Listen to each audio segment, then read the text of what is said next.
Star Trek 57, M23, take 2.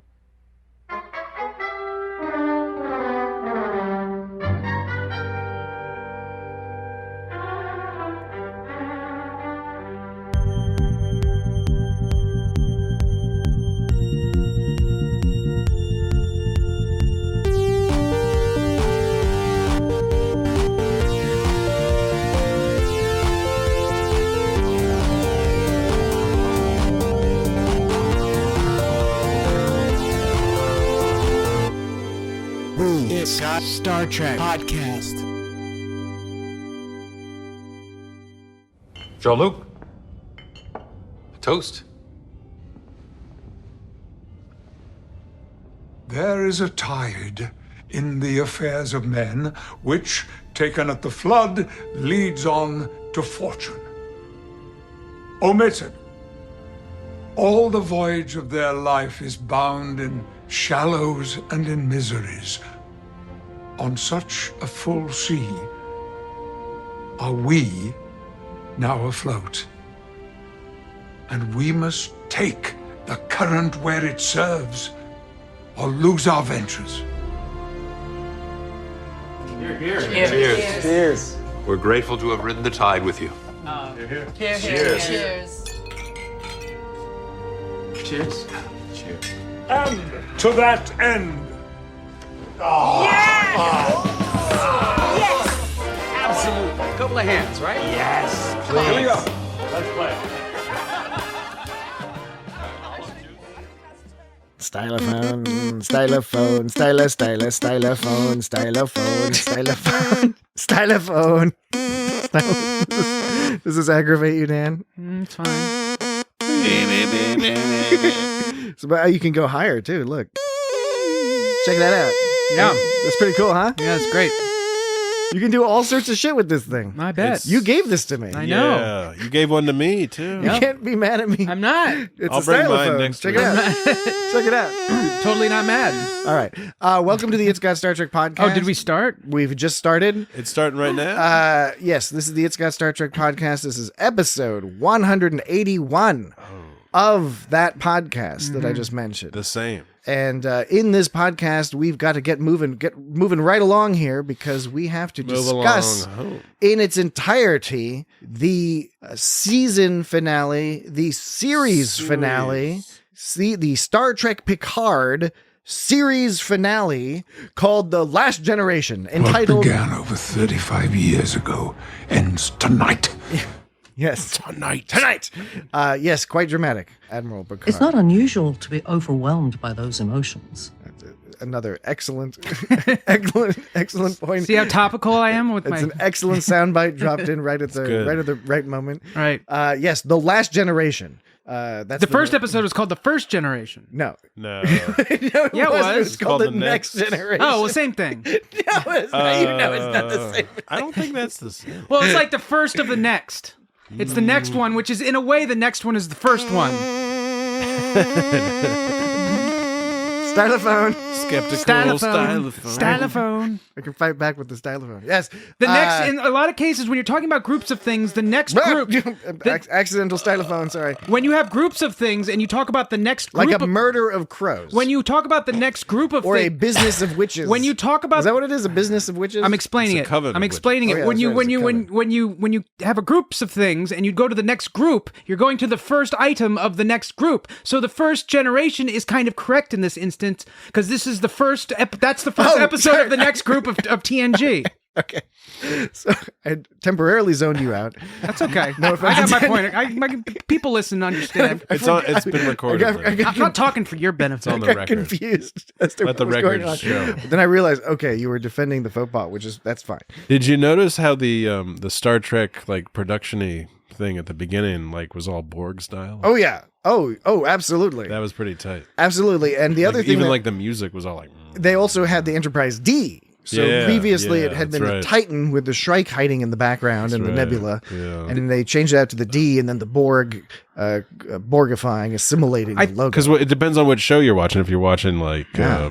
Lower Decks, it'll be like the Cerritos, Yes. all zipping around. With the koala in the background. Yeah. I thought the FX were pretty good in this episode. Oh, hell It was yeah. pretty awesome. Hell yes. Okay, how about before we get deeply into the episode. Let's not get ahead of ourselves. Before we get deeply into the episode, we will cover all of that. However, we always get a ton of new listeners during new TV episodes.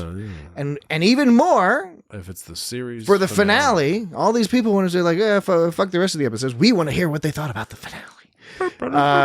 Spoiler, it was great. but we always get a bunch of listeners. So we're going to take advantage of getting the extra listeners here to make 2 points. And point number 1 is if you've enjoyed this podcast, there are so many other awesome podcasts out there that you should check out. Tons of them in the Star Trek and sci-fi podcasting universe. It's impressive how many there are. Yes, of all manner and design and all that. It's great. Definitely check out Unplanned Trek. Yeah. That's fantastic. Coming out of Tasmania. A couple of Taswegians. Is that what they call it? Jam eaters. Is that a thing? According to Wikipedia, jam eater is a colloquial term of endearment. But is it the kind of thing where if outsiders say it, it's kind of like, they're like, you don't have the right to say that because you're not. Yeah, I will say that the term jam eaters. Is it like blackberry or raspberry? Does not come comfortably. Strawberry jam. So I find it uncomfortable. But hey, according to Wikipedia, that's a good one. But anyway, yeah, Unplanned Trek. Those guys are great. They're hilarious. Let's talk about Treks. Do they make a Huckleberry jam? Which is a much more relaxed podcast than ours tends to be, and has actual insights and other good stuff like that. So it might be better. But let's talk about Treks. They rule. Crusher Convo, which is a podcast predicated on the idea that Beverly Crusher is, and it's a very well supported idea. I would add that Beverly Crusher is the most awesome character in all of Star Trek. She's pretty rad. But you will always have a good time. Yes, listening to that podcast. Of course, the Green Shirt podcast, which is you have a person going through the entire TNG catalog. They are a newbie to TNG along with friends and guests. Oh, that's right. Yeah. So that's a great one. And of course, Open Pike Night, Strange New Worlds is going to be premiering the new episodes. The season 2 episodes are coming up real soon. They get the fans involved. They get actual guests from the TV program involved. It's great. And the other point I wanted to make with all our new listeners is that we don't go anywhere just because Picard is done and Strange New Worlds won't be on until June. We'll just talk about some old episode of Star Trek. Exactly. We bounce around the whole universe each and every week. We try to put out some form of content. Are we doing some animated series next time? We'll probably do some animated series for the next episode, for example, or we'll consult Dan's algorithm. We'll figure it out. Oh, I forgot about that algorithm. But you can follow us on social media. Go to our website. At It's Got Star Trek. It's Got StarTrek.com. Maybe we should mention the algorithm for new listeners. Yeah. Well, maybe they'll figure it out. Maybe. We have an algorithm. We have a bespoke algorithm to help us select Star Trek topics. But regardless, maybe we should not mention that to the new listeners.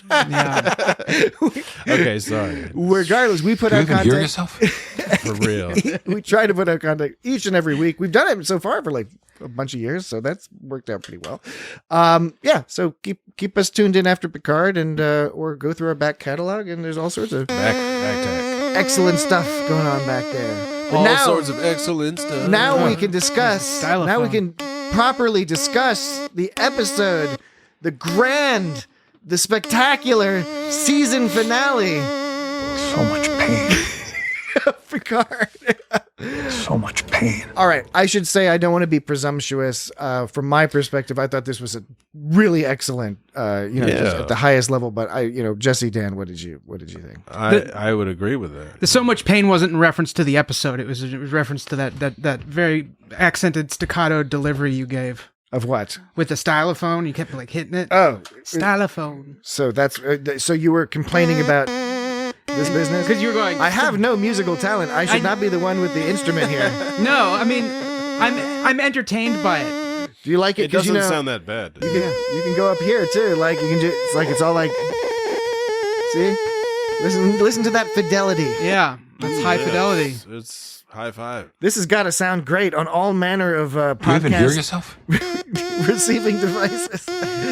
Star Trek. We're talking about Star Trek. We're wasting time not talking about Star Trek. So the president of the Federation is a descendant of Chekhov. It would appear to be At his least son. his son, yeah. Anton Chekhov. The Anton name Chekhov. Anton, But it said Walter in Ke- honor of Anton Yelchin, who played Chekhov Right. in the J.J. Abrams movies and was Walter, tragically Walter, killed. Walter Koenig was. Walter Koenig was Yeah. the voice of Anton Chekhov, and if you notice and you pay close attention, the Federation president is not speaking with a strong Russian accent until he starts quoting his father. Yeah. And then he goes into that old Chekhov Russian accent. Yeah.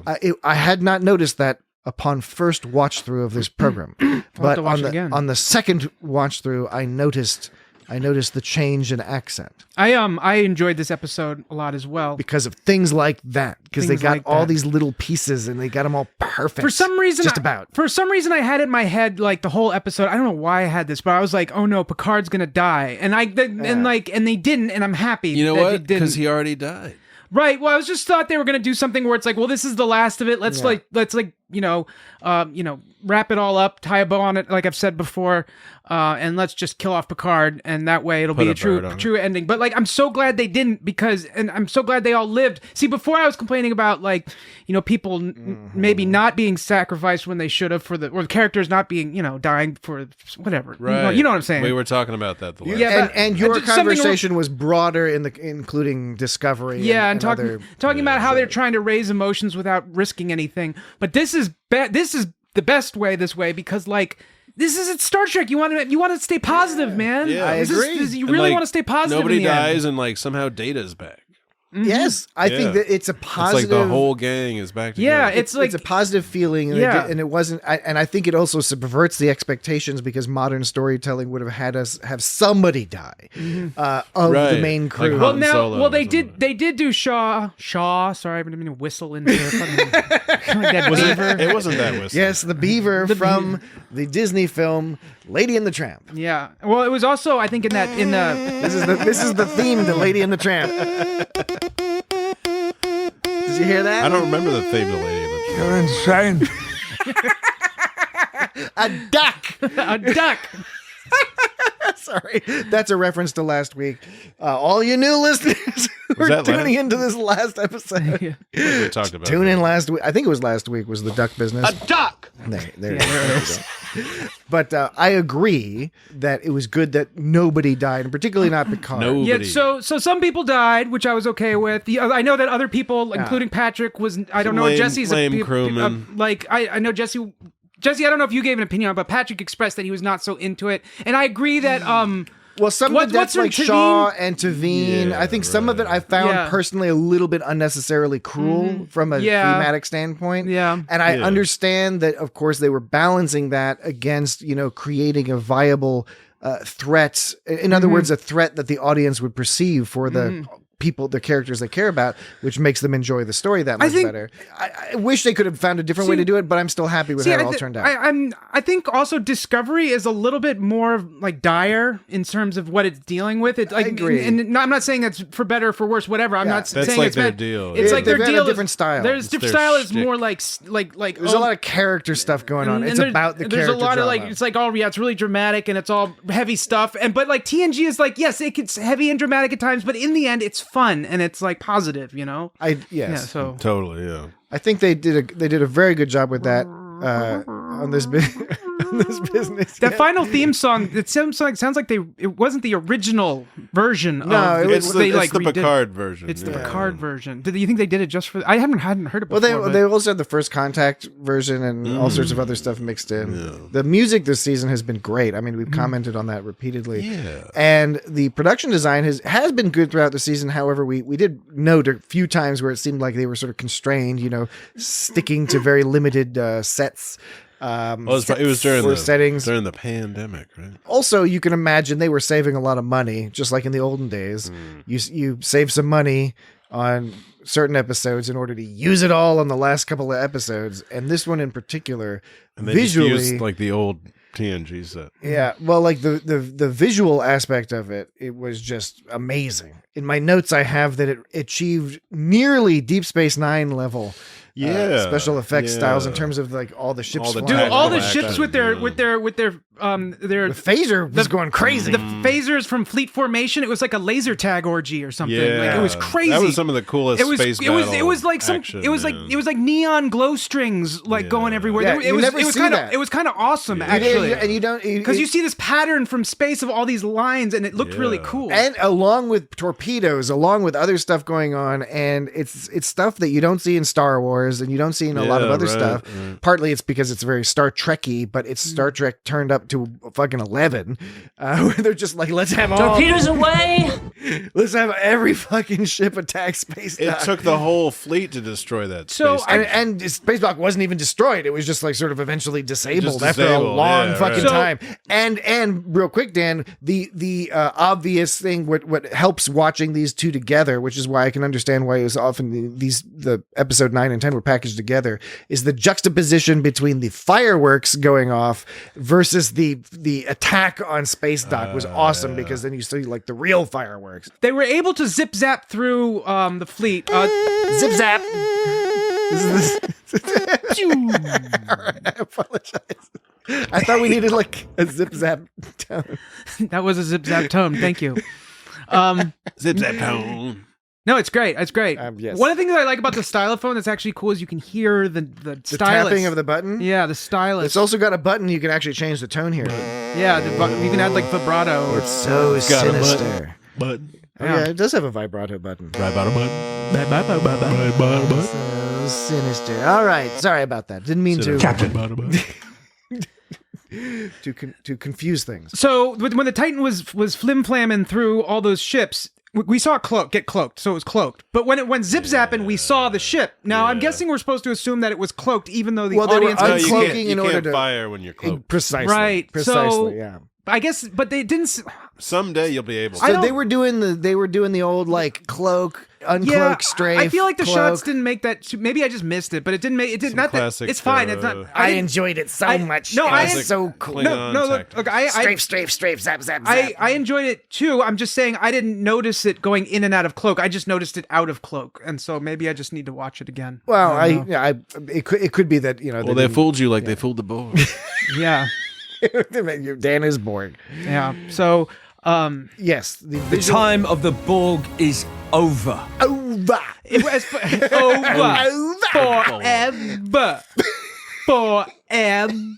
The Borg was in Jupiter. To get more stupider. Jupiter. What Patrick was saying about it wasn't like Star Wars. There was one part that kind of reminded me directly of Star It Wars. was like Return of the Jedi. Yes, Return of the end. Jedi. Yes. With the Enterprise D's nuts. Now, so I don't. Not that I necessarily have an issue with this, but I wasn't aware that the Enterprise D was that agile, like to be able to fly. they got through better. those- They got better Well, special yeah, effects yeah. now. Yeah, exactly right. Yeah, it's not just like a model And on the I think it screen. can be. They've shown it to be agile, but not as effectively in the past. It was cool to see it bouncing around. But how do they know that there's a clear shot to the center? And why would there even be a clear shot to the center? You know, I know the Borg ship has holes in it. And No, stuff, this but, is Well, that's kind of Star Wars. But Star Warsy, Star But the way Trek-y. that the Enterprise D was flying around like an X-wing or something is Yeah. basically what it was. But it's fine. It was fun. It's cool. Yeah. Well, Data's a good pilot. Yeah. Pilot. Pilot. What's a pilot? Of course, the whole point was Gut! yes, to reinforce the whole concept of Data going by his gut, which was a great scene.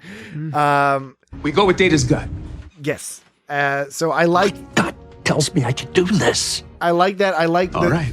the special effects were fun enough that I didn't mind that. Yes, of course, it was just doing good old Return of the Jedi type thing. Because it was cool to see the Enterprise D flying around doing that crazy ass shit, and then when it came out of the Borg cube with the shields all on fucking fire, and it looked like a little it was like a fire thing fireball. coming out. Yeah, when it was all blowing up. That shot where the Enterprise is next to the Borg cube with all the communication towers and it zooms out, like that kind of. I've talked about Right in like the beginning. the scope before, but it looked like it was such a beautiful. It was beautiful, but they did a really good job. I of that. will say when I saw as a much big as old Borg as cube. much as I love that shot, and it's a brilliantly composed shot for the aspect ratio that they use for Picard. Talking about aspect ratio. I am talking about aspect No, ratio. Fair enough. I'm likes talking to about do aspect. that, yeah. So in this case, I think this is one of those very rare examples where 4:3 actually does a better job of specifically the Borg to Enterprise D scaling, because in Best of Both Worlds, in those shows where it's the 4:3 scaling, it's because it's a cube shape. I'm guessing it's an like- actual cube. Yeah. So it really fills up the whole fucking screen, and This then is the some kinda, Enterprise is all like, tiny. Weird shape of just this long. In this construction. case, partly because it was obscured by Jupiter, and also because Jupiter. because of the aspect ratio being utilized, cutting off the tops and the bottoms of the implied mass of the Borg cube. As beautiful as a shot it was, and it looks great. Well- I was thinking, I was like, you know what?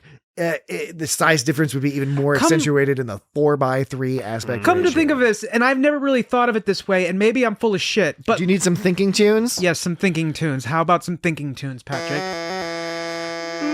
All of space really should be done in 4:3 if you think about it. Think about it. It's Because- more like IMAX style. Because if you're looking at a nice, beautiful landscape, that makes sense to be, 16:9 because it's horizontal. It's horizontal. It's horizontal. horizontal. What It's about horizontal. what about Seinfeld?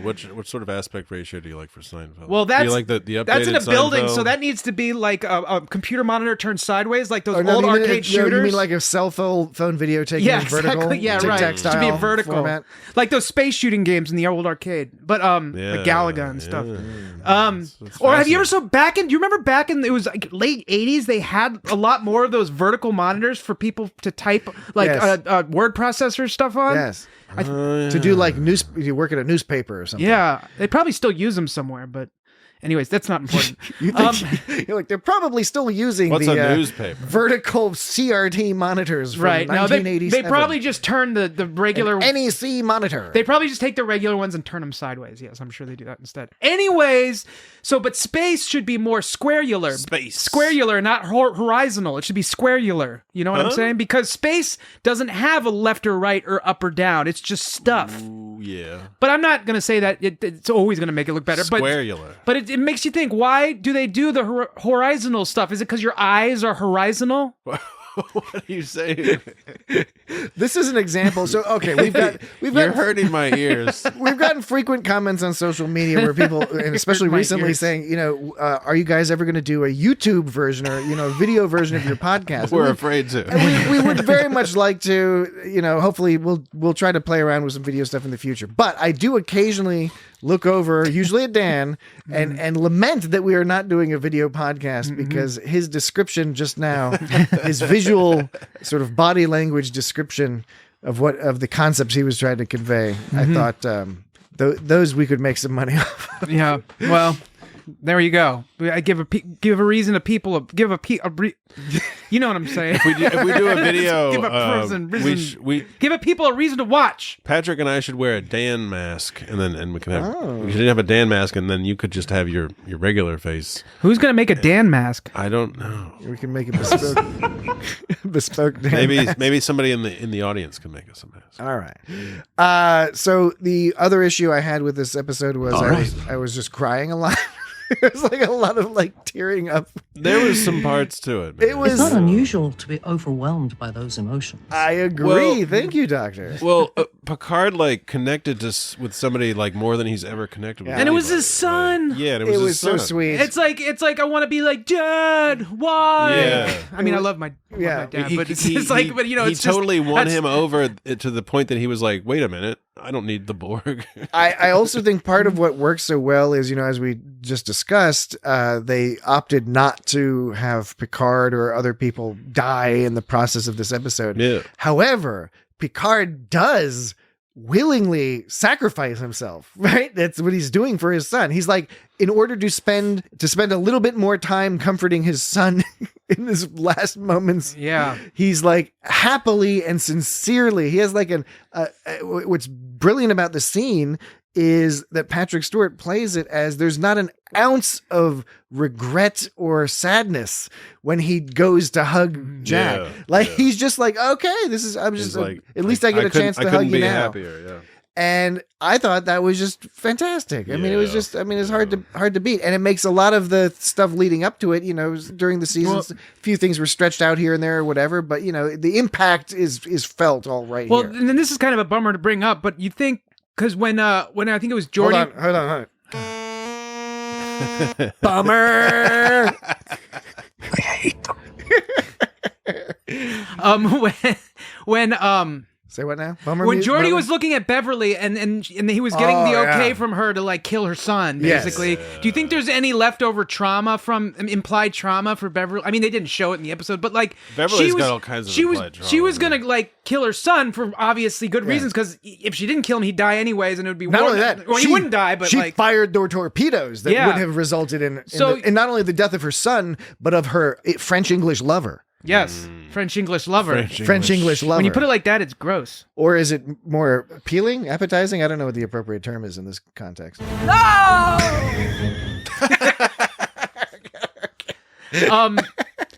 You know, I mean, I imagine like she was like, oh man, I know I had to do that, but shit. I was going to do that. I think an issue that is often difficult to navigate in Star Trek style stories is there is generally a lack of trauma. They do incorporate trauma as a plot point and a character point frequently on purpose. However, often the storylines necessarily would imply a horrific trauma. And like, for example, they're making jokes about carpet and stuff. You know, some people were complaining. They're like, all of Starfleet's younglings are taken over by the Borg, and you're making jokes about the carpet. It's like, because this younglings. Did they call them younglings? No, I'm doing that. It's just I'm being a dick. Being a piece of shit asshole. I admit that. But there were some people who were complaining, and you know, everyone's people have their legitimate complaints, but they were complaining that there was this joking going on in the previous episode. Right. And no doubt there will be similar complaints for this episode where there were some bits of humor in the middle of danger. And I will make it a threesome. But isn't that what Star Trek's all about? Yeah, exactly. This is a magical reality fantasy type situation. Well, I mean, at the end of every well, not every, but a lot of TOS episodes were some ridiculous, like knee slapping and goofy ass fucking jokes. All this, the TOS episodes always ended with like a weird little quip. Now, the only difference I can say is that happened after all the bad, after all the challenge, after all the what's the word when things are challenging? You know, in the episode when the thing was trials. Tribulations, when the Tribbly-boos. when the thing got solved and everyone was happy. Are you talking about the literary when term? When they showed the ship, the Enterprise, and I was like, it was like triumphant. Anyways, Star Trek ship in the sky, Star Trek. Oh, the original Star Trek theme had like bongos or something in it. Yes, it did. It was the 60s. Do you know what it did not have? No. Stylophone. Well, okay. So anyway, that was when the fun got. God, what's that goddamn literary term for when people like save the day? Anyways, triumph. Yeah, sure, whatever. Thank you. I appreciate it. But when you know what I'm saying though, when they resolve the plot, maybe the resolution. Yeah, maybe resolution. Maybe the word I'm looking for is fucking resolution. Yeah. Anyways. All the shit was done with, and there was no more challenges, there was no more threats, and so that's when they made the joke. And someone you could say that's appropriate, but it's not appropriate to joke during the threat. I don't know. Okay, it didn't bother me. Ultimately, it's like you can quibble here and there. It's always appropriate to make jokes during a time of the Star Trek reality stress. The Star Trek reality generally doesn't get that realistic because it is traditionally an episodic show, even though this was not this was a series of season-long arcs. This is still the last episode of that arc, and it's the last episode of the entire series. So it was really just like about a week of time passed for the whole season. Yeah, it's a pretty quick yeah, you're right. In terms of the actual, it's just been I didn't think about a few days, or at least not too long, except at the end, a couple of weeks maybe. Yeah, the whole time. So this whole time, okay, this whole Borg. So first of all, Picard was able to see the Borg were chilling in Jupiter in some kind of storm spotty thing, right? Yeah. That big storm spot. And I'm assuming Picard was able to see it because he was in tune with the Borg stuff. He's still got it. Yeah. He still got it. And they know him. Right. And so I think at that stage they were also just scanning and how long? The question is how long has the Borg had this central location where they beam Jupiter. In Jupiter, like how long has that been? Because it seems like they would be better networked that you wouldn't be able to take out one thing that's sitting on fucking the surface of Jupiter. I'm guessing that happened after the disease hit. And why aren't they looking at Jupiter? What I'm guessing is it happened after they sent the virus at him. I'm gathering they were trying to sort of like build themselves back up, and that was the best they could do. Hold on, I have to the cogent point tone. Cogent point. Oh God. There was a line in there where they talked about the Borg opening a transwarp conduit within Transwarp Jupiter. conduit, yes. And so they just warped there. So we don't know. It could have only been there just recently. Only maybe. As soon as they got Jack, or maybe right before they got Jack. Through. Yeah, and then it just poked its head out once it was ready to go. And because they don't have the internet, the Borg. I always assumed the Borg were. Well, I guess. But there's no other Borg at this stage. The implication here. Well, no. But wait a second. I was going to say.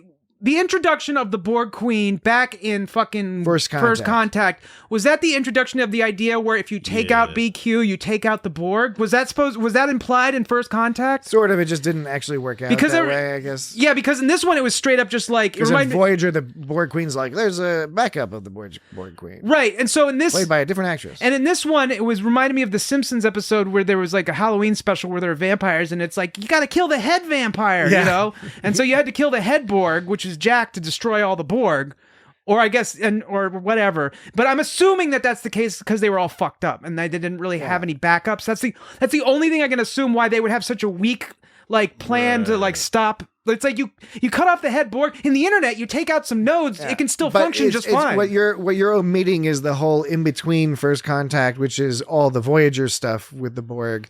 So the Borg played heavily into Voyager, and we won't go into specific details, but the seeing the Borg Queen and the ship, this single Borg ship at what was it, 39% capacity, with Borg corpses rotting away and being nibbled on to power things. You're talking about this episode. Yes, is a confirmation that what happened during Voyager, some of the resolution to some of the Voyager plots, you know, we didn't have 100%. We just knew that they fucked up the Borg somehow. Now we know they fucked them up as bad as we thought. That's basically what I was. I think I just said that. Basically, I didn't include the Voyager stuff, but what I was saying is that we're supposed to assume that that's the only reason that it was so easy to cut off the Borg supply from one location is because they were fucked up and they were trying to rebuild. Exactly, because killing the Borg Queen in say a context like First Contact, that's not sufficient.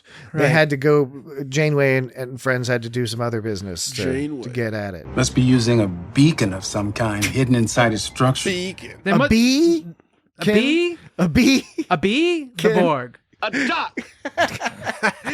Okay, real quick. Always with the beacons. They've been all about the beacons this season. I know. Always about beacons. Hold that thought, because we need to take a break. But they don't even need beacons because we did establish that the Starfleet is internetified. Yes. Okay. But the Borg is not. We will take a break. This is the. They would have been, but if we had not fucked them up. Taking a break time. The stylophone doesn't work. Oh wait, hold on. There we go. I had the stylus upside down. So it's taking a break music. Time to take a break. And when we come back, we'll continue to discuss this episode of Star Trek. Be right back.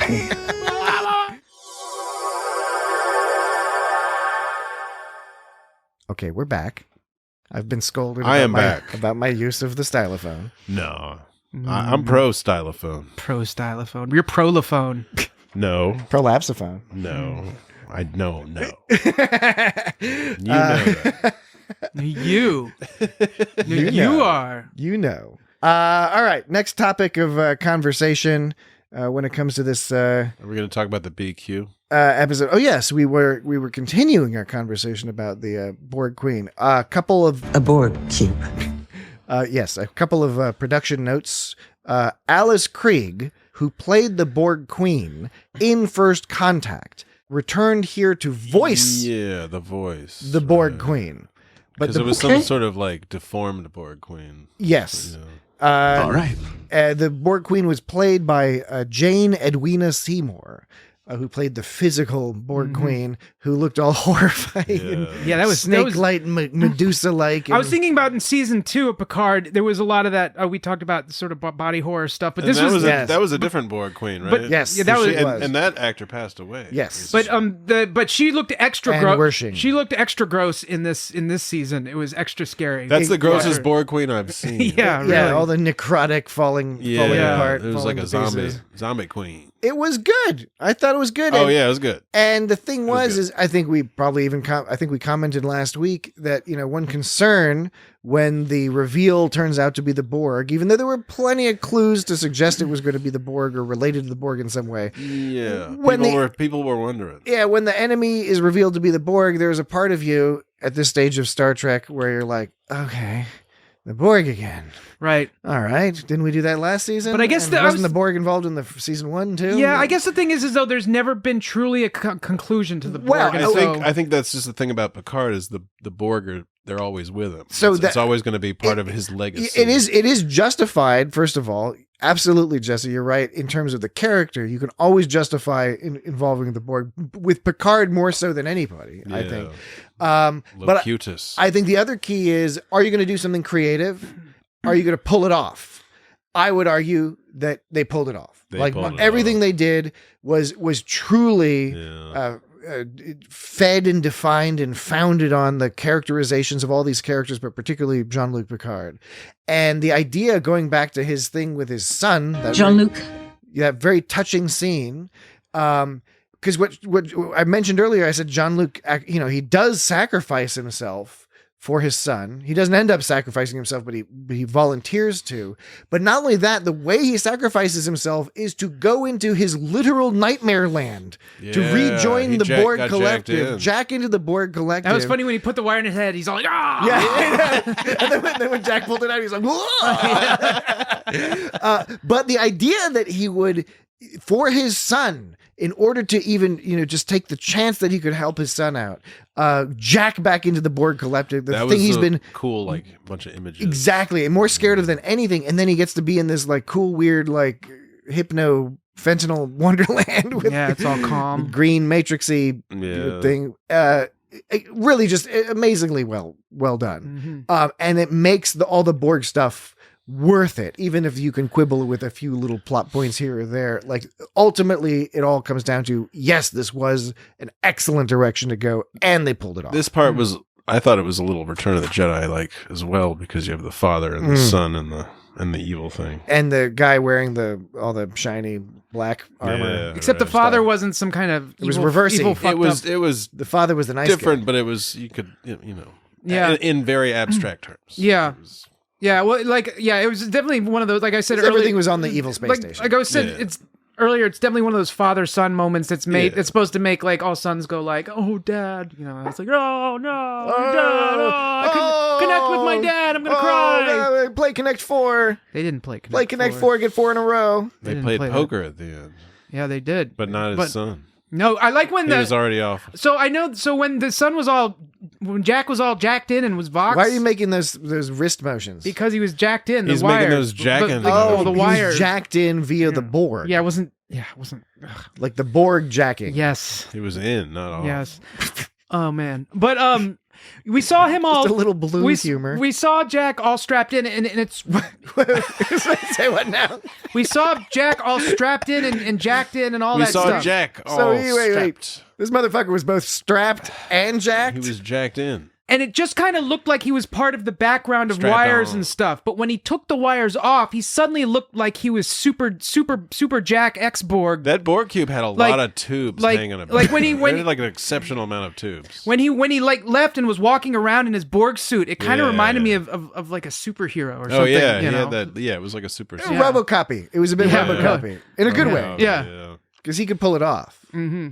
Right? But he didn't. But that didn't. He pulled it off. But that didn't hit me until after he ripped off his cables. Because before, it just looked like a bunch of stuff everywhere. And then he got out, and I was like, "Whoa, that's a pretty cool suit." He got back to the bridge. He had all the shit pulled off his face. He was even more than 7 and 9. He was unencumbered by the cables. Yeah, well, like his dad, he wasn't Borgified long enough. Yeah, right. That was always the trick. 7 of 9 had certain things she couldn't get removed because of. That was an unfair statement of me. Yeah. So So BQ, that whole part was kind of an exposition dump a little bit between BQ and Picard and them talking about the whole situation. And it wasn't clear exactly how Jack got back in contact with her. It didn't really, because like, why at that moment in time did he get in contact with her? If he's been in the galaxy or that part of the galaxy for that long, why did suddenly he become a part of her?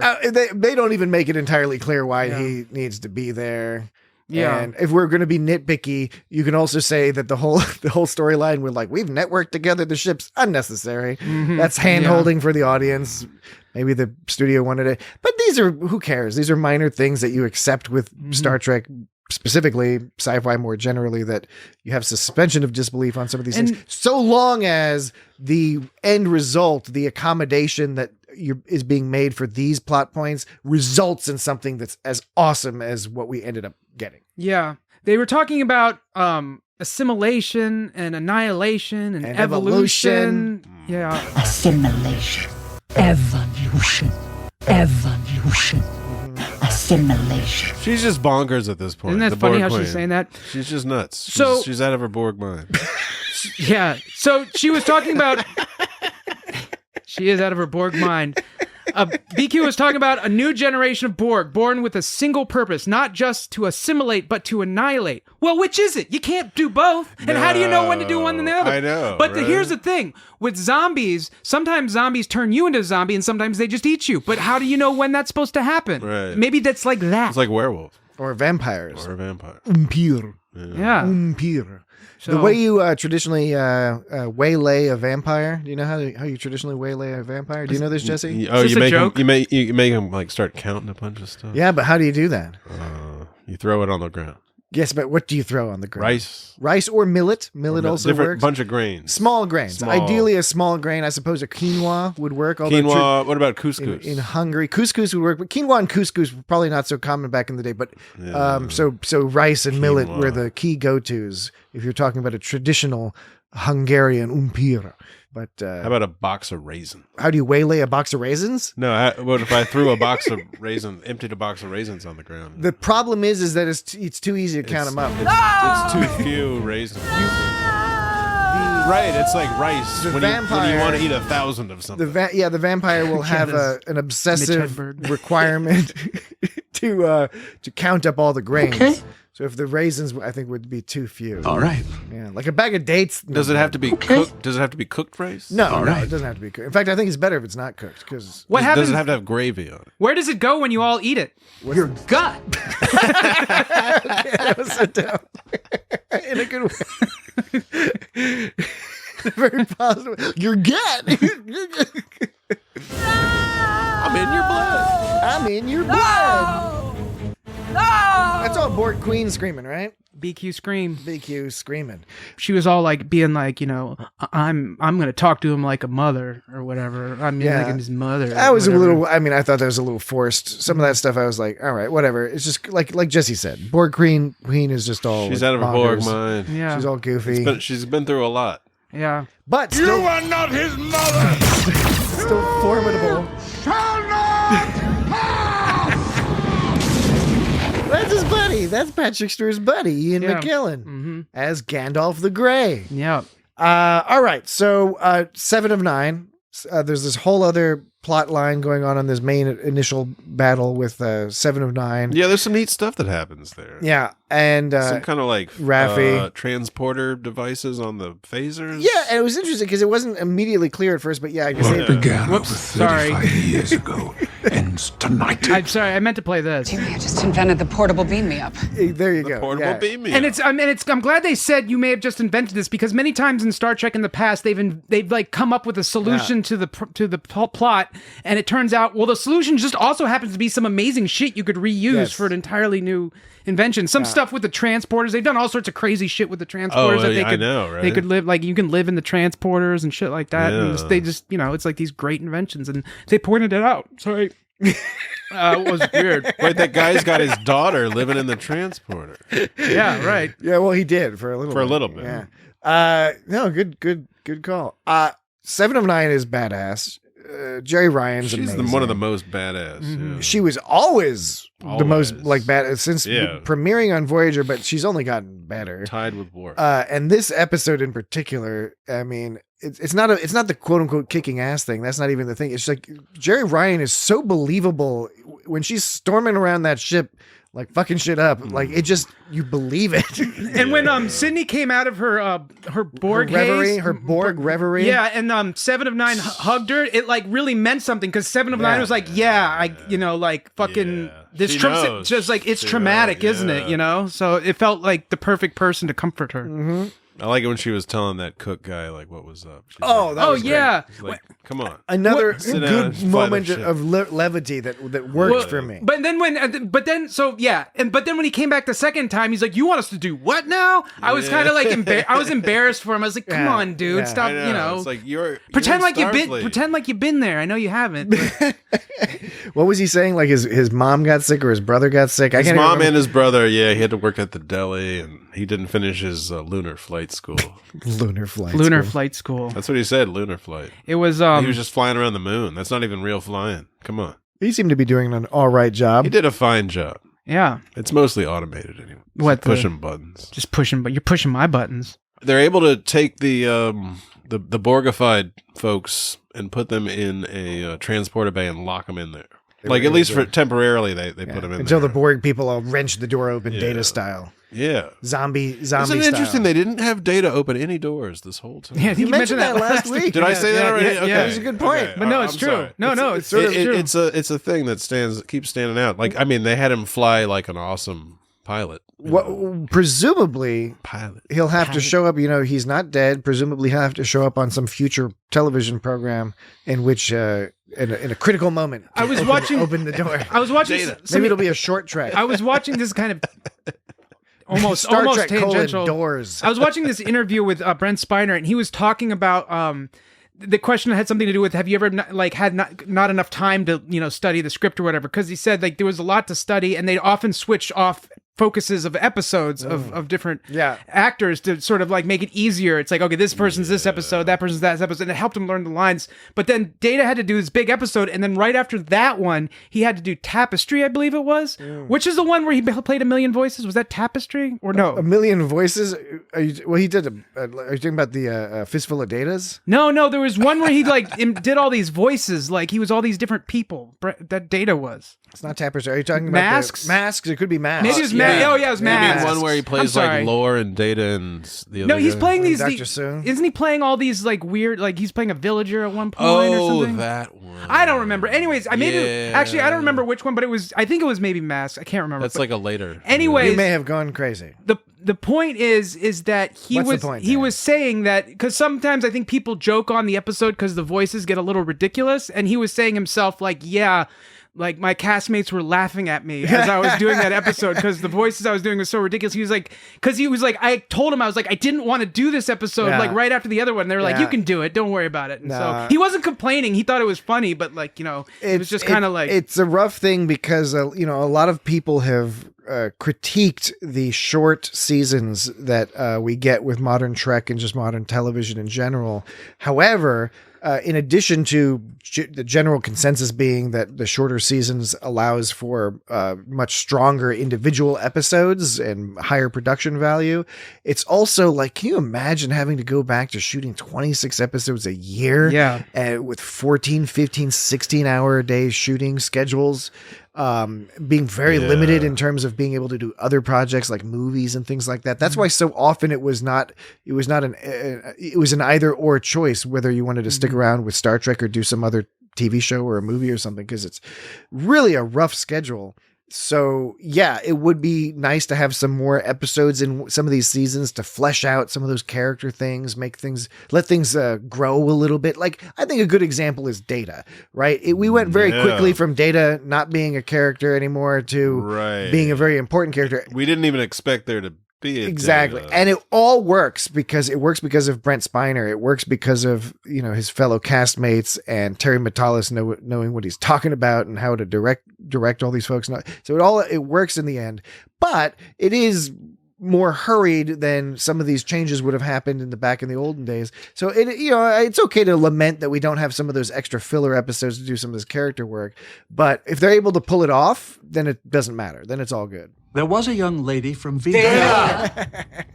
When the crew laughed at that, it's almost here. Listen to this. It almost sounded like there was an outtake laughter that they just kept in. I don't know if you feel the same thing. It's about halfway through. I always wanted to finish that. Actually, I believe the honor belongs to you, Captain. So it's around 4 seconds right before he talks. I always wanted to finish that. Actually, I believe. Wait, no. The It's honor like that. belongs to you, Captain. We gotta be quiet so everyone can hear. I always wanted to finish that. Actually, I believe the honor belongs to you, Captain. You hear someone's like snorting in the background. Yeah. Sounds like, to me, it sounded like it was like an out. They were actually laughing at him. I don't know. It could be because according to Sounds all like out the of character laughing. all the behind the scenes stuff, stuff from Terry Matalas and other Who's folks. this Terry Matalas you keep talking He's about? the guy who ran the whole He's season. the showrunner? And No, he founded that system with the gambling. yes, planet. Matalas 3 or whatever.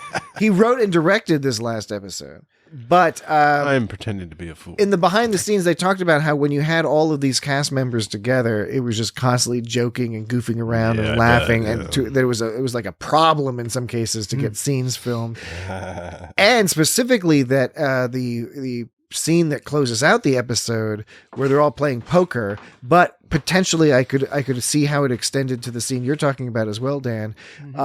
He said they just filmed them for like 45 minutes playing poker. That's pretty cool. He said just like, let's just keep filming them. They're just in character, goofing around and kind of drifting in and out of character while doing that. And then they're getting all these great shots of their faces and stuff like that. They're just kind of improv-ing. And then it's got that great crane shot at the end where it rotates around, sort of mimicking the All Good Things ending, which was fun. And then this part, this was a double joke. I fold, okay? Yeah. Because, of course, Worf often folds. Yes. But this is also, he finally loses his cool. After this whole season, he's been Mr., New Age sort of that's a good call. thing. And now he observation. finally freaks out. So, I hadn't noticed that. That's okay, funny. now you're all fragile. Yeah. Fragile Worf. His sword was heavy.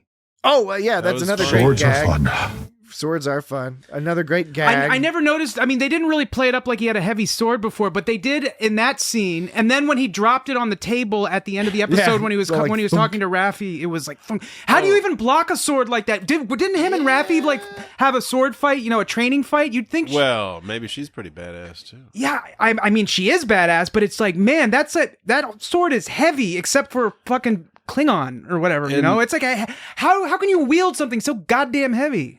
And I believe Worf can do it, and Worf but I don't is think any human could block that. All season, Worf has been sort of consistently been sort of kicking ass, and then you see at the end, he's just all of a sudden he's out, he's asleep, he sat down in the chair. Yeah, that was that's the first time he sat down the whole series, and he's out. Yeah, snoring. Yeah, it was good.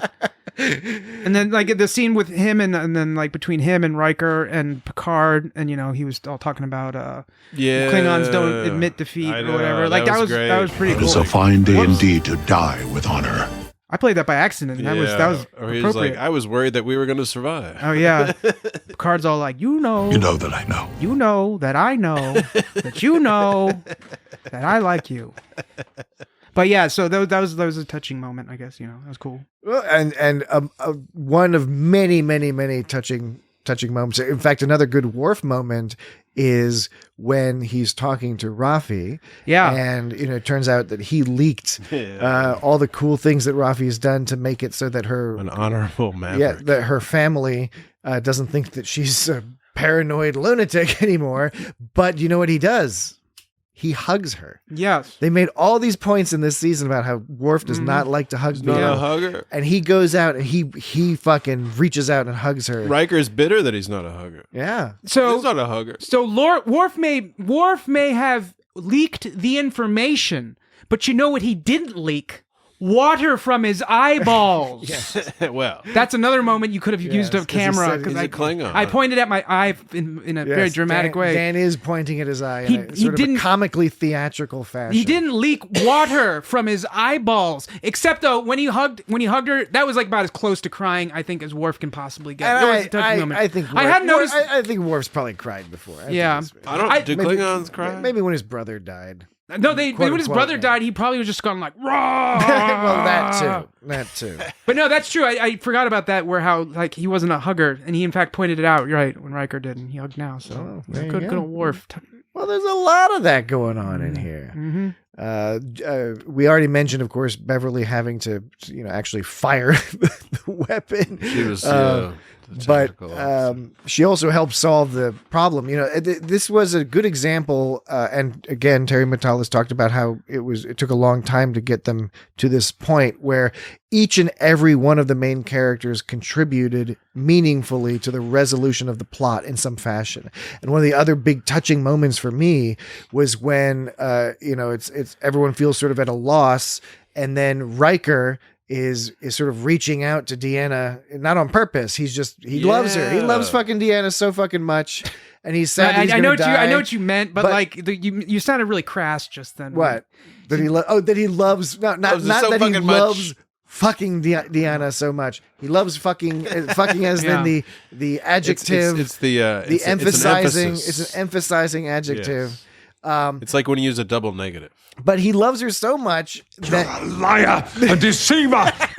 that she's able to sense him and thus fly in and rescue him. Yeah, she's like, wait a minute, I know. Use her excellent piloting skills and all that stuff to get them in there. It's like I'll be waiting for you with our boy. But that's great. And what's great is it's like, Well, you're laughing at that line? The line that Riker said right before he thought he was going to die. Okay, yeah. I'll be away. She's like, oh, I know where they are. But using her empathic powers to save the day, and I think in Nemesis she used them to like murder some people. Same idea, locating people. But anyway, like Beverly using her science skills to find the Jack's brainwaves. Worf, killing some Borg, old-fashioned style. Riker, of course, helping in his Rikery way. But Geordi, all of them get to participate in a meaningful way. Data navigating the thing, so they gave something to everybody. And of course, 7 of 9 gets her whole thing, even though it's a supporting storyline over on the side. It's integral to resolving the plot of the episode. Well, speaking of integral to the plot of the episode, do we have what's the deal with the ending? Yeah, the ending. Well, there's a bunch. Was that supposed to be a reveal, or was that like that? There's going to be more? Or talking about the Jack business with Q? Yeah, has there been advertisements for such a thing, or is this like a reveal that I don't think there's something... going to be more. I think they're just popping something in there because just a clever little ending. I think what you got... But I mean, no, I think if someone's going to pop something like in there at the end of the fucking show after it's over, it's supposed to be like they're putting out the feelers to see if Marvel. to see if that's something. I know it's not Marvel, but that doesn't change the fact that is a common tactic, and especially used more nowadays. Because, I mean, after all, they did put it at the end of the credits, basically. I think what it is... And so I would think they're putting their feelings out. They're putting their feelers out. Yeah. Putting their feelers out to see if people would be into it. Antennae. I interpret it as the bold act of confident producers. The bold act of producers who, having worked on the show up till this point in the season, it's all the production, special effects, getting everything together, seeing these actors work together, seeing how the scripts work out, seeing how the story ebbs and flows throughout the season. I think watching all of that, they were like, people are going to dig this. People are going to want more of this. And that's what's happened. What's happened as the series has progressed, the public has just really taken to this particular series and has called for more. Sometimes. So that's what I'm saying. There's going to be more. Well, but there's nothing confirmed. Right. I think we can. That's what I'm saying. They're putting out their feelers. As a practical matter, and I agree with you that the way they concluded this episode with 7 of 9 as captain of the newly christened Enterprise G, the hero ship. She's got a LaForge. She's got a Crusher. Q meddling around with Picard's son. And the fact that Raffi was in this season, but she didn't have a huge role, so this would be a great way to set her up for more of a consistent role. LaForge's daughter, Totally, Sydney. yeah, LaForge, Sydney LaForge. At the helm. So oh yeah, they began that whole. Perhaps a guest with the other sister, whatever her name is. They teased that whole. I don't remember. Alondra. The other LaForge. They teased that whole thing with the Jack and Sydney having some kind of chemistry. You know? Right. So, there's that. like, There's that too. That could be developed easily. Yeah. There's a lot. There's a lot. It's ripe. It's ripe. Ugh. I know, I don't like that term It's either. pregnant. No, that's definitely not aggressive. But I mean, God. but I guess these adjectives are, in their own small ways, accurate. Yes, they knew they had something good on their hands. I think that was going to be broadly popular. It's not flawless by any means. There's plenty of things you can critique about it, but I think that they did do a really good job with this season. And there's still some things we want to chat about. But first, I have some odds. We need to take a break, but when we get back, we will wrap up our conversation about this this excellent episode and maybe a little bit about the season more generally, and then we'll mention what we're going to talk about next week. Maybe. Be right back. And we're back. Everyone, stations. Okay, so all right. Stations. Okay. I think I know what's going to happen. Everyone, stations. Because you're doing the thing where you're playing the seemingly innocuous Stations. the seemingly innocuous clip, but I know what comes next. Chief O'Brien. No. Let's move on. Science. Less so, but I have science myself out of some pretty harrowing situations. You'll be stationed here.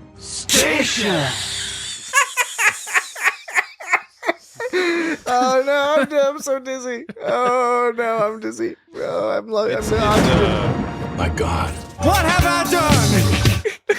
Vertigo. the oxygen has fallen out of my head. Station. Yes, I knew that was coming, but I didn't know how. And you tricked me in the most delightful of manners. Like the Love Boat, delightful and new. The Love Boat. Do do do do do do. Do do do do do do. Whoa. You thought the stylophone was gone, but it's not. It's right here. Check it out. Stylophone. In the last part of the show. Station. Stick with us, folks. We'll get through. Stick it out. We'll hold your hand to the end of this podcast So- episode. It's going to be A-okay. So there was a Shaw moment. There was a Shaw moment. There was a Shaw moment.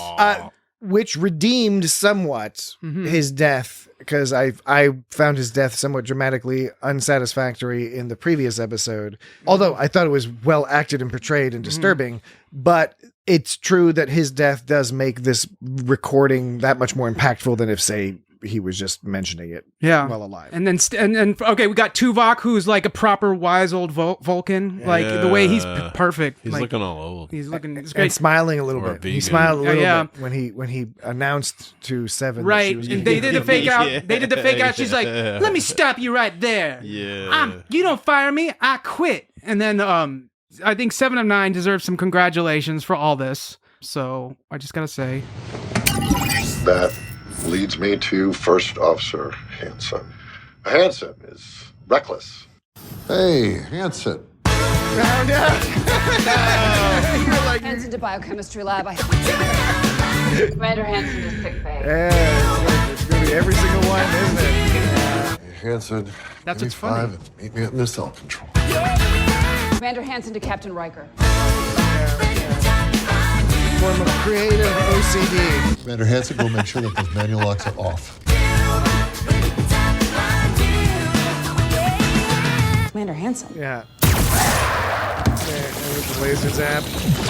And then it doesn't end with a reference to 7. Hansen LaForge always calls me Commander 7. Yeah. Okay. wait. Okay. All right. More accurately, 7 of 9. There, I did it. Okay. Again, And I got it, but I will take issue with. I don't think that this is an example of obsessive compulsive disorder. This is just detail oriented towards a piece of work. Now, the joke isn't as funny to me if you just do 1 or 2. It's like, you get the idea. Like, you have to do the whole thing. So for all our new listeners who are I will just give you listening to this episode, Dan has done this. He's played the same gag This is the third time, I believe, in a row. Perhaps, maybe not in a row, but this is the third time he's played this particular gag. Exactly in a row. And he has to play the Hanson music from the band Hanson at least once for each time that somebody used the name Hanson in that particular episode. And it also is the length of the one chorus of that Hanson Mbop. Yeah. So. And Dan and I have had a bit of a philosophical disagreement on this, wherein he believes that it is completely comedically and entertainingly appropriate to include every single because it's a work. Whereas I'm a little bit more of a rule of threes kind of guy. No, see, okay, no, now as look, opposed to a rule of 7s, 8s. I will appreciate that you have a different sense of humor and you would do something different. But what I disagree with mainly is I don't think it has anything to do with obsessive compulsive disorder. And we shouldn't bandy about these terms. It's true. And the thing is, we're not psychologists or psychiatrists. We cannot diagnose these. I think of an example like this. If you have somebody who like washes their hands for like a minute at a time, doesn't necessarily mean they're It could be a surgeon. Doesn't necessarily mean they're OCD. It could just mean I like my hands really clean, meaning some people are just particular or they're extra organized. Agreed. It doesn't necessarily mean it's OCD because they're like, I wash my hands for a minute every time. But sometimes I like to itch. But someone with OCD might instead not know how long they're going to wash their hands for going in. It could be anywhere from a minute to 20 minutes. And that's what makes it OCD is it's because it's not that they want to keep washing their hands. It's that they can't physically tear themselves away from washing their hands because they've got this mental loop going on, a short circuit Whereas thing. you are satisfied as soon as you have hit that 7th refrain of the Hanson. Because there are 7 mentions of the name Hanson in that episode. And then you've hit the 7th refrain. You are satisfied. Well, I think that's part of the joke. That's what I'm saying. Gotcha. Now, look, I'm not saying... I buy into that, by the way. Okay, and let me make one more thing clear, is that while I don't think that is an example of obsessive-compulsive disorder, I do honestly think that I do have some aspects of that, because I do things... Unrelated to that particular... that one is not... That's not a good example. But what I do sometimes is I'll do the thing where I'll flick the light switch like 5 times, or like if I close the toilet seat, I gotta tap on the top 3 times. I've got a really weird thing about prime numbers. Really? Sometimes love them or hate them, Dan. Prime numbers. Well, I hate that I love them. So that's okay. Wait, all right. So you really love them because, sometimes if you notice in chats, I often will write messages in groups of 3s or 5s.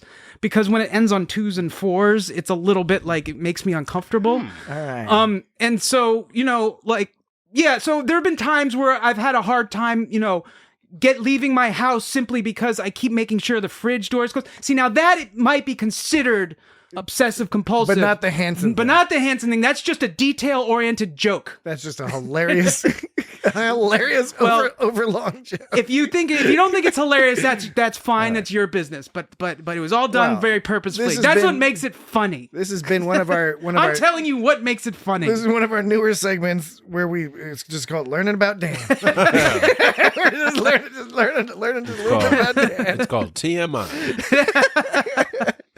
All right, so Star Trek this episode, odds and ends. Yeah, so the Q business should be good. I mean, it was entertaining to see, and I really like the idea that Jack is all like, "Wait, aren't you dead?" Right. Yeah. Q's like, "What?" It's like, "No, are you dumb? Come on, I'm a Q. I'm just fooling you. I was fooling you the whole time." You know how this works. Mm-hmm.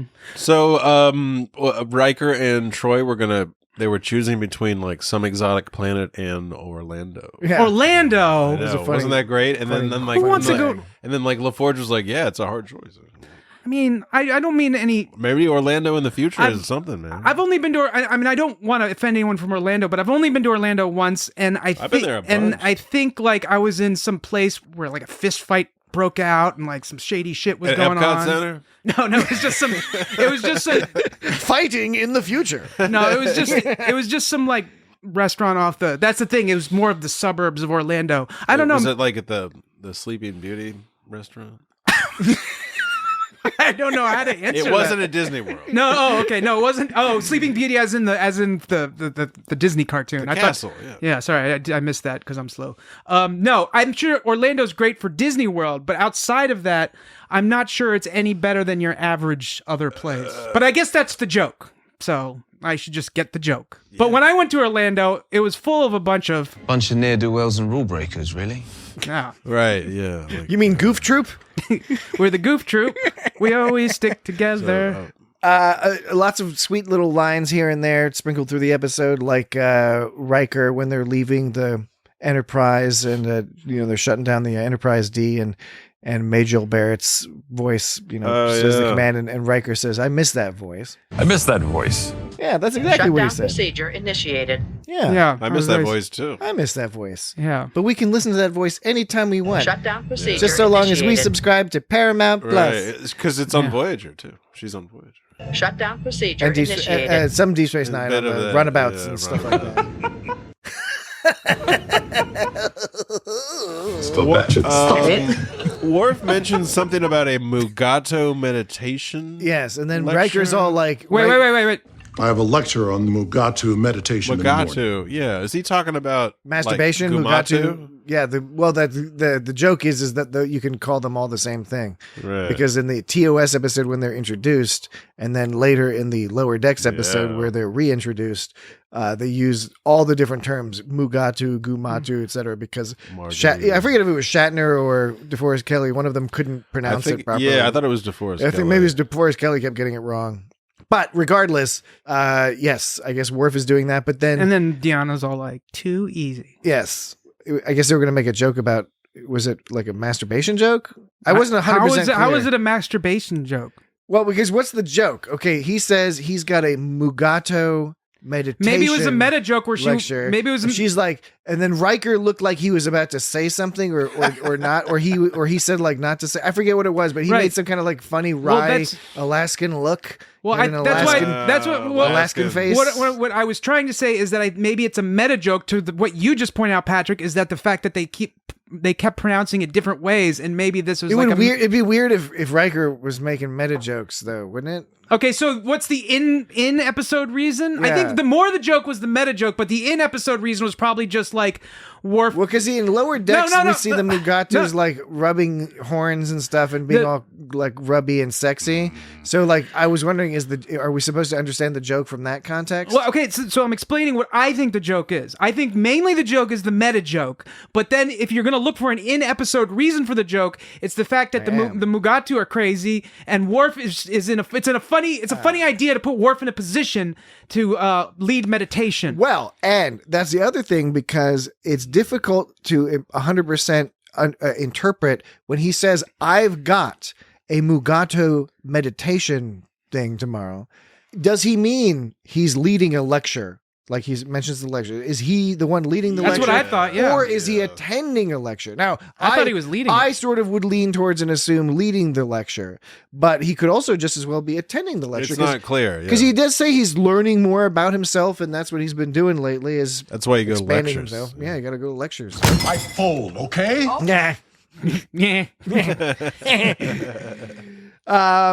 All right, any other odds and ends? There was. I really liked that. The reveal of the Enterprise G mimicked in some way the reveal of the Enterprise A in Star Trek 4, the Voyage Home, colloquially known as the one with the whales. They went on a shakedown cruise. Does that mean they're going to shake down criminals for taxes and things? Yeah. They're going to collect taxes? Collect their... Is that how you they're going to shake people down for their tax and the fleet. Kick up. The fleet, what is it called when you pay the fee to stay in the club? Not royalties. I was about to say tribute, but you don't even mean tribute. You dues. just mean dues. Yeah, dues. Yeah, they got to pay your Federation dues. So they're cruising around shaking people down who they think is. Well, they've already said that Beverly is the head of this sort of invasive mind probe to like figure out if people are shapeshifters or not. With their transporter fun. Well, they got rid of it through the transporter, which was fine. But then they showed, that was still it was still implemented through the transporter. It was basically scanning what for are you other worried stuff. about? So I'm saying I'm worried about the fact that they are invasive mind probes to figure out what people are. You should only worry about it if you're a change. This is like some Minority Report stuff, man. Except not really. It's not quite like that. But I don't. But they're still like doing like, invasive scans. Those gooey dudes, man, you gotta watch. We never found out if you sign your life away when you join the Federation. We never found out what happened to that face, the squish face. The face was the Borg Queen. Yeah, that was the Borg Queen. That's what I sort of was assuming. They didn't draw the line as well as it wasn't really that clear. Yeah. And it was like, how was it able to communicate through the shapeshifters? It was a little confusing. It doesn't. I think a fair critique of the season. There are very few. Because it was such a great season. But I think one of the fair critiques of the season that there were a couple of these things where the lines didn't quite get drawn 100%, and Terry Matalas was spending a lot of time on Twitter, like sort of explaining things to people. And yeah, by and large, you don't want to be in a position where people have to have things explained by the showrunner in order to understand what's going on. Now, I don't think that's actually what was happening here broadly, but there were a few of these points where that is the case, and a few threads that are like a little underdeveloped, like honestly, the whole Renegade Changeling thing. It was cool, but we still don't know what was up with the other changelings.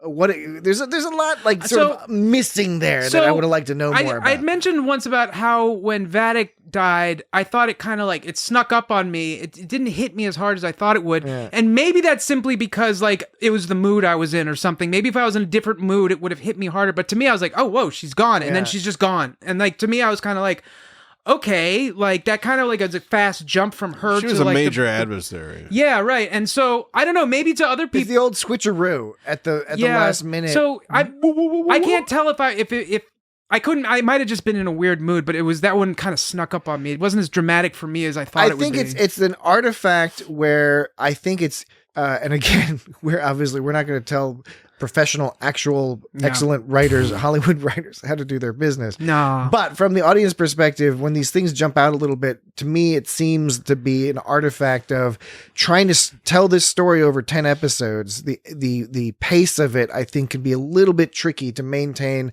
the multiple threads at the appropriate pace. And I think sometimes some things get a little stretched out, some things get a little accelerated, sometimes seemingly simultaneously. Again, it all works out in the end. The last two episodes were just very powerful and impactful, and you needed a lot of what came before that in order for the story to make sense and be as impactful as it was. But yeah, there's a couple little things like that. Like honestly, why is the Borg Queen letting her shields down and inviting Picard to come hang out with her just so she can speechify a little bit? Right. That doesn't really make sense.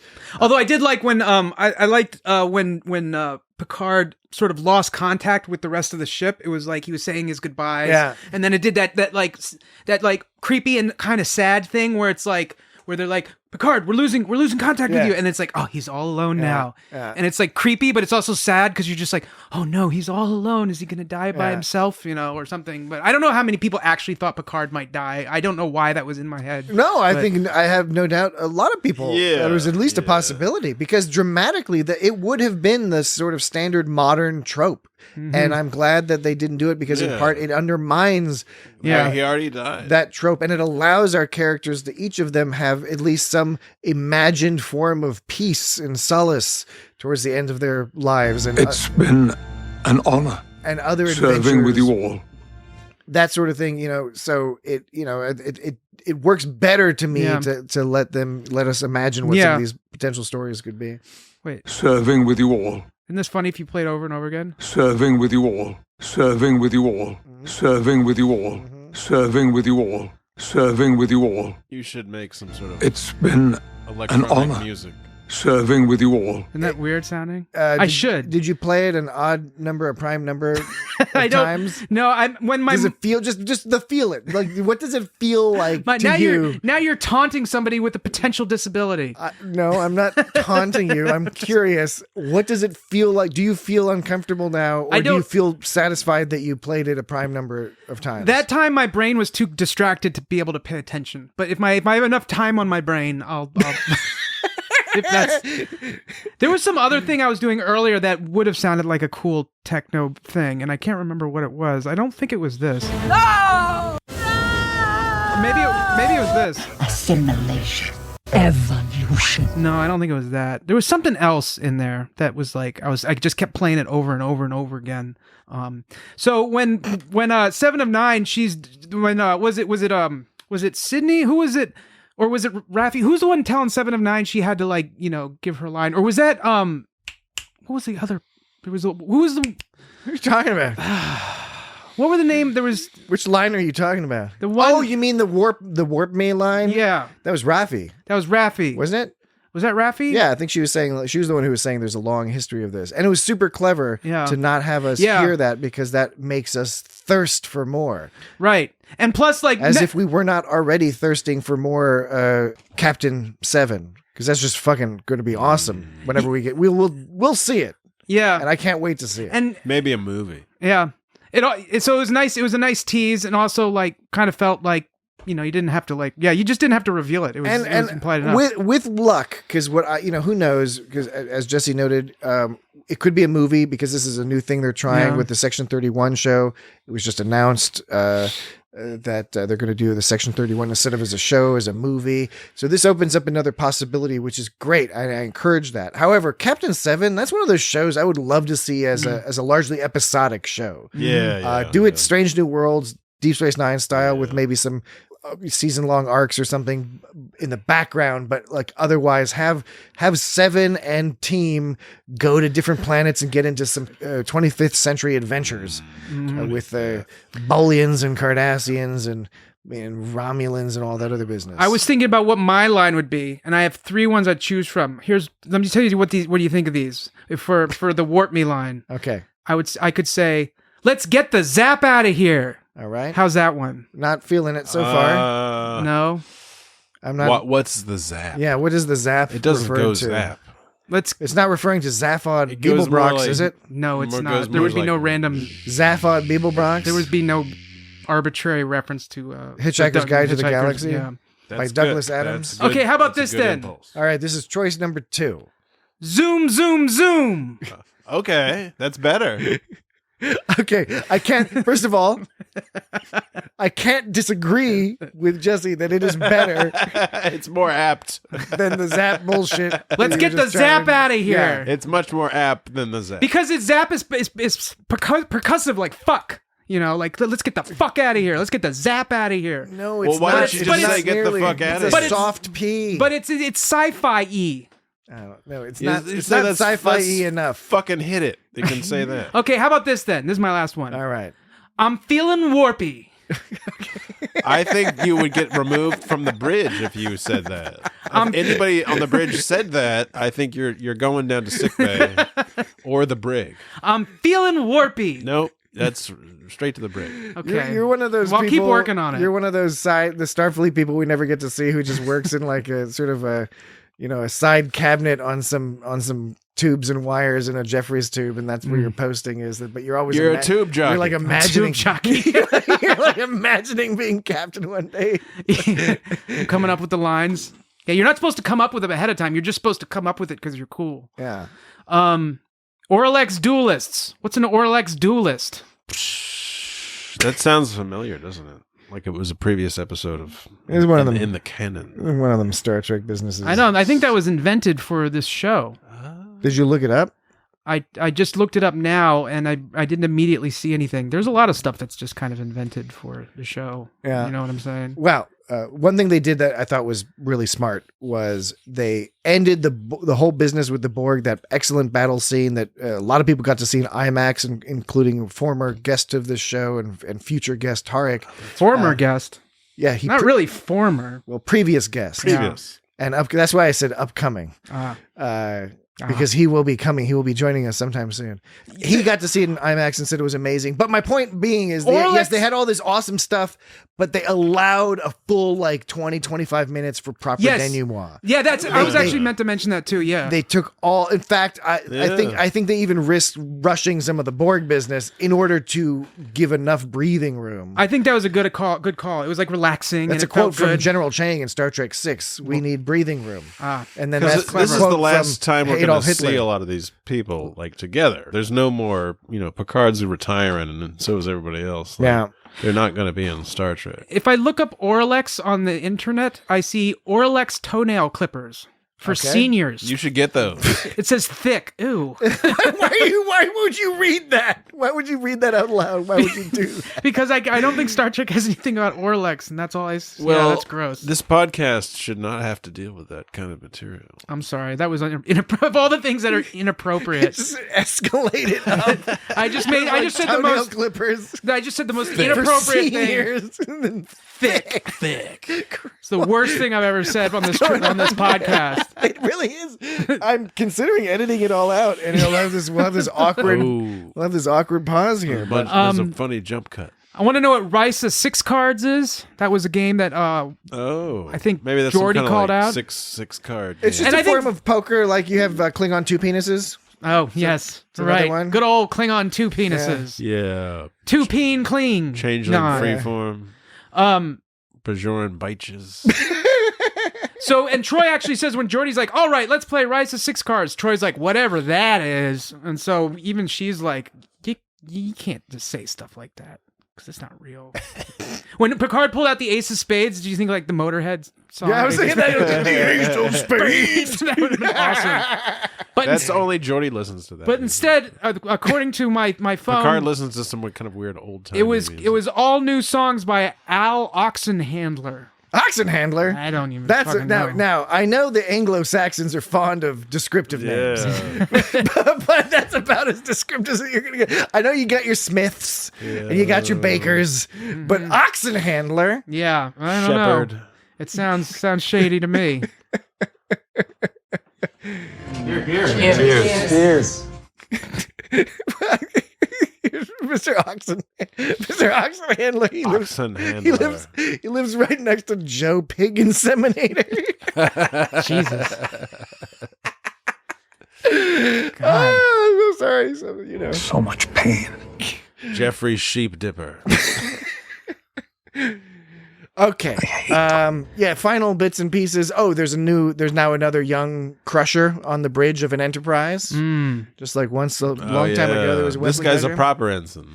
They did try to blunt the whole nepotism thing by joking about the nepotism. However, there have been some people on the internet who have noted, they've been like, okay, this guy just like killed a bunch of people and like they fast tracked him to the academy. He didn't even go to the academy. And then he's like showing up on the bridge of the Enterprise and he's just gonna like hang out next to the captain. Enterprise, gee whiz. A little goofy.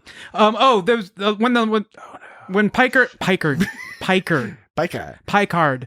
When Picard said that when John Luck Pickard, when he was in the dream world with Jack, and he goes, "But Jack, this euphoria isn't real. Perfection isn't evolution. This is death."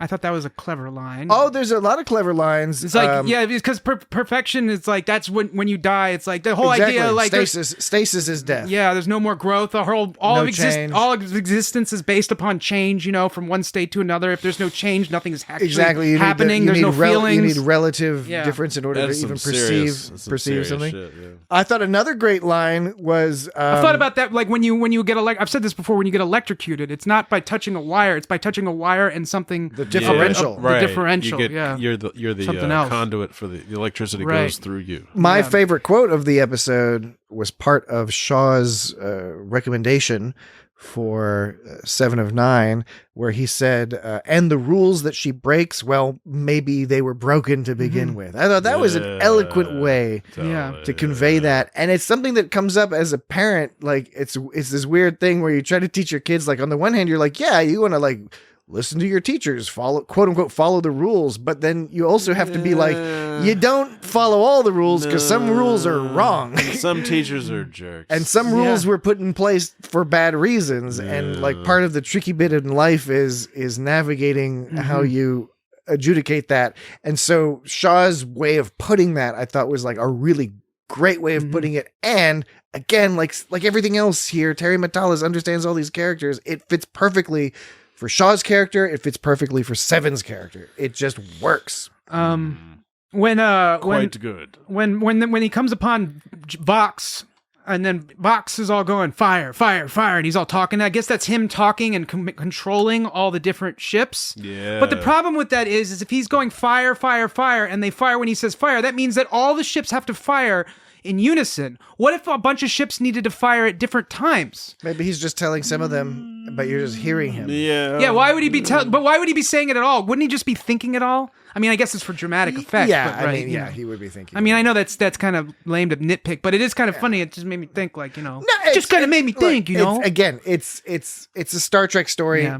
You suspend certain disbelief. Unimatrix array. I think that the idea is that they're showing everybody saying it in unison, so they're emphasizing yeah, but the collective, the Borg collective, that the fact that it's a modified version of the collective. Well, of course, yeah, but what if they have to? What if they don't have to want to fire in unison? What if part of the attack strategy is for this team of ships to fire at this point and that team of ships to fire at that point? You're not seeing the entire fleet. You're seeing the bridge crew of the Titan all saying it in unison. Yeah, but how is when Jack is saying fire, fire, fire? Who is he controlling? He's controlling everybody. Right, and then my point is what if everybody is? What if someone has to fire at a different time? I think they can. I'm really not stressed about that. You should be. I think that is not OCD. That is just being. What if he's saying fire? Anal in particular. Fire. Yes, there you go. And the first fire is for one group, and the second. I'm with fire is Jesse. I'm with Jesse. Exactly. That's why he keeps saying fire, fire, fire, because he's saying it for the different groups. But on the Titan, she was saying Sydney was all going fire, fire, fire too. So I don't know. Yeah, it's not clear. Let's not examine the robot business too closely. They targeted. It's a metaphor. Berlin, Cairo. Yes, I know. It's good. It's fine. I'm just being silly. I'm just being a silly guy. Did they get Philadelphia, New Berlin, York? Cairo, Philadelphia, Rome, San Francisco, Paris, and New York, but not DC. Francisco, not DC. Or does CD. DC even exist? The District of Columbia. They just get swallowed up by the sea. Or Maryland. What about swallowed up by Maryland? I like when Data was like looking at Riker and he goes like, "I'm okay," and he pats Riker on the shoulder. He's going like, "Hey there, sport." Yeah. And then yeah, that was cool. And then they went an hour over time or whatever. I'm feeling warpy. Yeah. Yes, you are feeling warpy. I'm feeling a little warpy too. So We've gone past our time by over an hour again. Yes, and we do that all the time on this podcast. Sensor arrays. Sensor arrays. Sensor arrays. All right. Sensor arrays. I think. Oh, yeah. Oh, yeah. Yes. Yes. Yes. Those were all my guess the context based upon a short portion of the line. Yeah. I didn't get to do them, so I just decided to play them. Yeah. You're my number one Dan. You just shot them all up in one wad. Yes. Oh, yeah. Sensor arrays. Now you're playing them again. Yep. Okay. Don't make me play the Hanson tribute again. I'm definitely not going to make you play that Hanson thing again. Chief O'Brien. That's going to do it for us this week and for this season of Picard. Life, death, self-realization. For the series of Picard, go back. You can listen to our previous coverage of Place is a seasons tomb. 1 and 2 of Picard and 3 in the bucket. 3 in the whatever. We will be back next week, however, talking more Star Trek. To figure out what we're going to talk about, we'll figure that out on our end, and then we'll let you know via the website, via the social media, which you can find us pretty much anywhere at It's Got Star Trek. You can go to YouTube and Twitter and Mastodon and Instagram and Facebook and like just all over the place. All over the place. And you can also go to www.itsgotstartrek.com. The website is probably like the easiest place to go. We gave some of this information at the beginning of the episode, so it's redundant at this stage. YouTube? Did you say YouTube? Yes, YouTube is a good one. If you Lots of people like that. Yeah, if you like hearing audio and have a static image playing on your television. I like that. That's a lot of people very find relaxing. Calming and relaxing. Fleet formation is using a kind of line of sight propagation. In other words, if they can't see us, they can't control us. Then why didn't they just stand in a circle? Why didn't they have someone Because they're using toddler technology. And toddler technology is such that if you cover your eyes, where'd they go? You literally disappear. get transposed into another dimension. Right. It's amazing. It's amazing technology. Pretty incredible. Yeah, it is a sci-fi show after all, so they're using something very similar to that. If you go around like the other side of the high chair, like you're in another. All right. So we look forward to speaking about some glorious Star Trek topic, whatever that might end up being. Glorious. Speaking about that next week. And until then, have a good one, and we wish you all the best. Goodbye.